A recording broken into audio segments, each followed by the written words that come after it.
اعوذ بالله من الشیطان الرجیم بسم الله الرحمن الرحیم. ګرانو قدرمنو اوریدونکو السلام علیکم ورحمت الله وبرکاتو.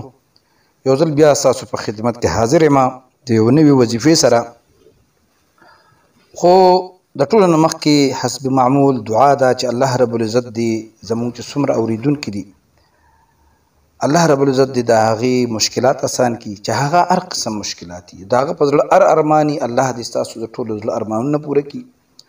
د چا مالي مشکلات دي، چا اولاد نه وي، څه مسله چې یا مسله دې الله رب العزت وله حل کړي.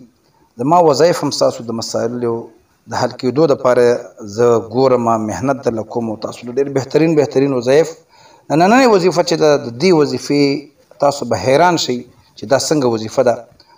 خو د هغې نه مخکې چې بیا موږ د وظیفې په فضایلو په هغه خوند کې لاړ شو، تاسو ته هغه فضایل بیانوم.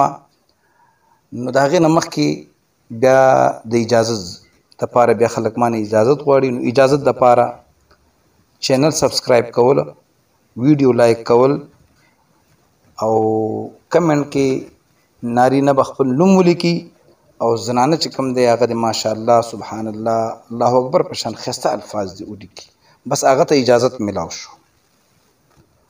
نو بس راځم خپلې وظیفې طرف ته. دا نننۍ وظیفه چې کومه ده سبحان الله سبحان الله یا سلام. الله رب العزت یو نوم دی السلام، سلامتی والا. او دا خو داسې یو وظیفه ده چې دولت غواړي، صحت غواړي، اولاد غواړي، رزق غواړي. لکه د دولت خو له انبارونه لګوي.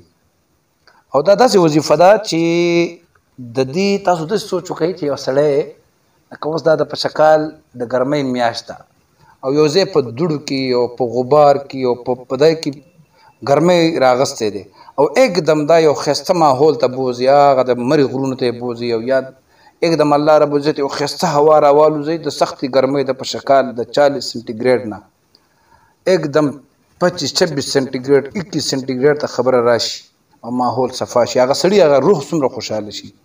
دا وظیفې کولو والا چې کوم دی هغه دغه شان دی که د دنیا په مشکلاتو کې نښتی او هغه دغه شان کیر وي او لار ورته نه ښکاري، په سترګې توره تیارۍ، انشاءالله العزیز موسم به ورته एकदम الله صفا کوي.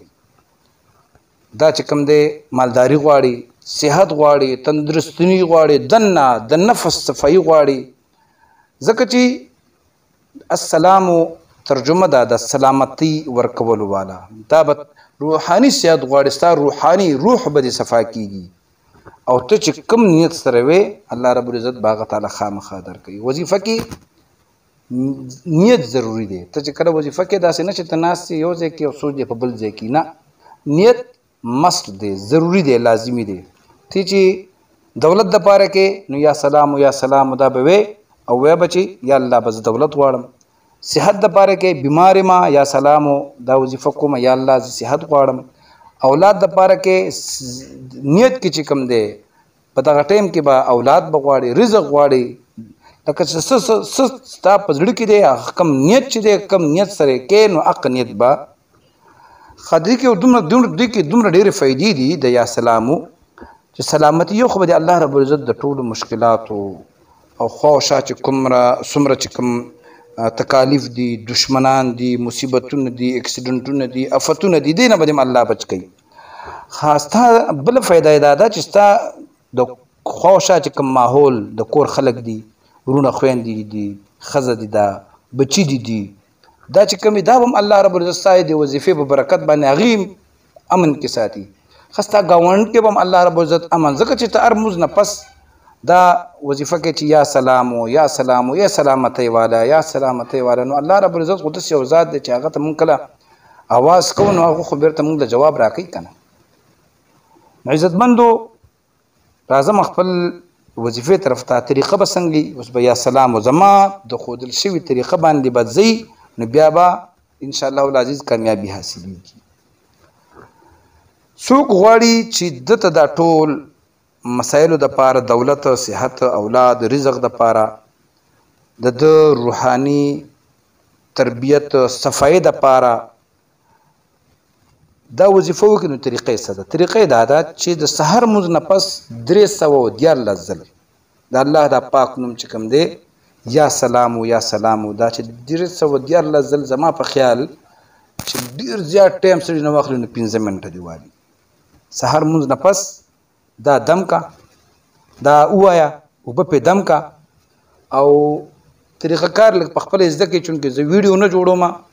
چې کله دې پې اوبه دم کړې نو اولنی ګوړ چې کوم دی هغه به دا ګیلاس به د شونډو سره نه لګي، بره به یې د خولې نه دا ګیلاس نه به په خوله کې داسې لږې اوبه راواړی دا به تېرې کړي.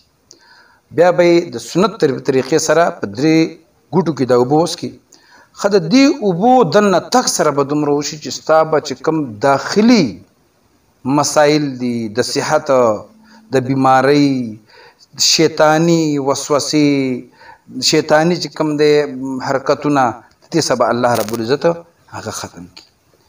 ښه د دې یو فایده درته بله ښیمه.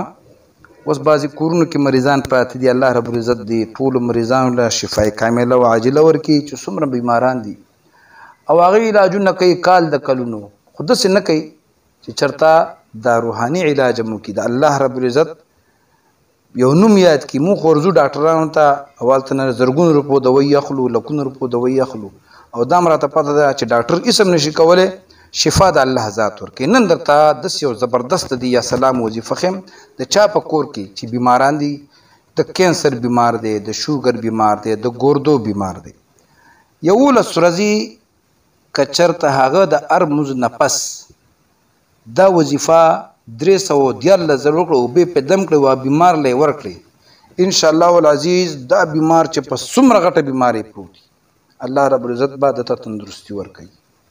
هغه دوایانې سره د دوایانو خلک مړه شي، دوایانې پکې دوایانې یو مرض لی خوري او پسې 3 مرضونه پکې نور را پیدا کړي، او دا ساده اوبه راوالې پاکې سوترې د الله نعمت دا راواخلئ، په دې باندې 314 ځل یا سلام ووایئ، دم یې پې کوئ، مریض لی ورکوئ.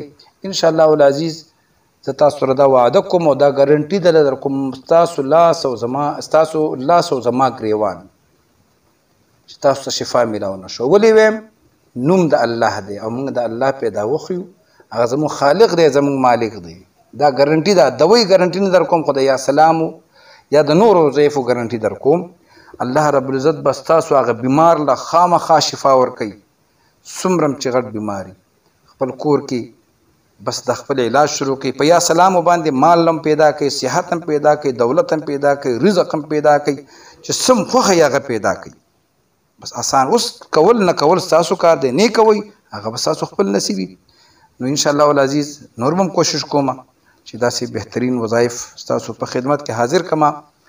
او خدمت کې څه حاضرول دي، موږ وظایفو ته محتاج یو چې زه ستاسو په خدمت کې حاضر شم. او هغه د ګلونو چې کم هارونه دي، ټوکرۍ دي، کم چې عقیدت پرزونې دي د الله رب العزت د نومونو کمالات چې دي، صفات چې دي، تاسو ته بیان کړم. الله رب العزت دې زموږ ټولو دعاګانې قبول کړي، مشکلات دې زموږ الله آسان کړي، او دا کم چې وظایف کو دي کې د الله اثر واچي.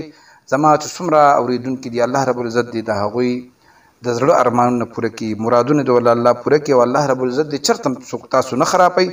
بس ویډیو ټوله ګورئ او ستاسو دپاره به انشاءالله زه ډېر بهترین وظایف راوړم، او بس د هغې په بدله کې ماته دعا کوئ. انشاءالله یو ځل به بیا ستاسو په خدمت کې که ژوند وفا وکړه حاضرېږم. ما په خپلو دعاګانو کې یاد ساتئ. السلام علیکم ورحمة الله وبرکاته.